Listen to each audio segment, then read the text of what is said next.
Inilah pekerjaan paling mengerikan dari iblis. Iblis bikin kita cinta dunia dan benci Yesus. Kerasukan setan itu apa? Apakah kerasukan setan bikin orang jadi bicara ngawur? Di dalam Injil Yohanes, kerasukan setan berarti orang itu membenci Yesus dan mencintai kedudukan, mencintai harta. Dia lebih suka dapat uang daripada dapat Yesus. Dia lebih suka dapat kedudukan daripada dapat Yesus. Inilah pekerjaan paling mengerikan dari iblis. Iblis bikin kita cinta dunia dan benci Yesus. Iblis bikin kita tidak lihat ada hal yang bagus dari Yesus. Sekarang orang mengabaikan agama karena cinta kasih. Saya mencintai orang, saya pindah agama. Loh, kamu kan tadinya Kristen. Ya, tapi saya kesepian. Orang Kristen apalagi di gereja saya. Orang-orang yang belum menikah jelek-jelek. Orang agama lain kok cantik-cantik ya. Saudara, ini ada satu kalimat yang dikeluarkan oleh teman saya yang bukan Kristen. Dia mengatakan, saya ingin suatu saat nikah sama orang Kristen. Saya kaget. Kenapa? Karena saya lihat orang-orang Kristen pas pulang gereja. Wah, banyak yang cantik loh. Agama saya kurang. Dia yang bilang ya, saya nggak tahu benar atau enggak. Jadi orang mengatakan, oh saya mau menikah. Kenapa menikah? Karena banyak orang cantik dari agama ini. Lalu bagaimana dengan agamamu? Bagaimana dengan imanmu kepada Kristus? Iman kepada Kristus tidak semenyenangkan mendapatkan orang yang saya cintai. Cinta lebih penting daripada Kristus. Uang lebih penting daripada Kristus. Kedudukan lebih penting daripada Kristus. Kamu mau naik pangkat? Mau. Ubah agamamu dong. Agamamu kok masih Kristen? Gak bisa, di sini gak diterima. Oh oke, saya ubah. Aku bukan lagi Kristen, aku sudah masuk agama lain. Gak apa-apa, ini cuma pengakuan mulut.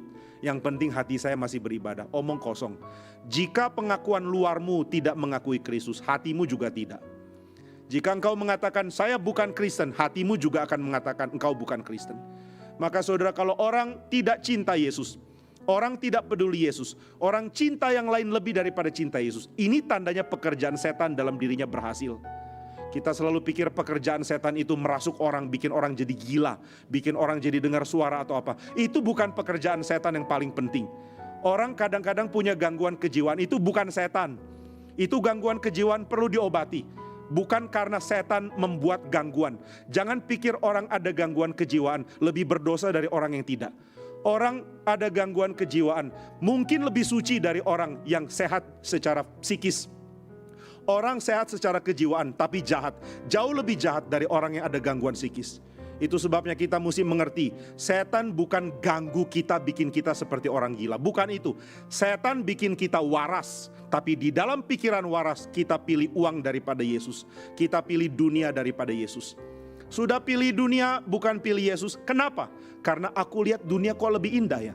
Aku lihat pernikahan dengan orang yang gak Kristen seperti lebih indah. Aku lihat karir lebih indah. Aku lihat uang lebih indah. Aku lihat jabatan lebih indah. Maka Yesus tidak indah. Nah, ini pekerjaan setan. Tetapi jangan khawatir, setan tidak akan menang. Engkau belajar beriman kepada Kristus. Mari belajar bertekun, menderita kalau perlu demi Dia. Jika untuk mengakui Kristus engkau harus rugi di bisnis, silakan rugi, jangan takut. Kalau untuk mengakui Kristus saudara mesti dipecat dari pekerjaan, tetap akui Kristus, jangan takut.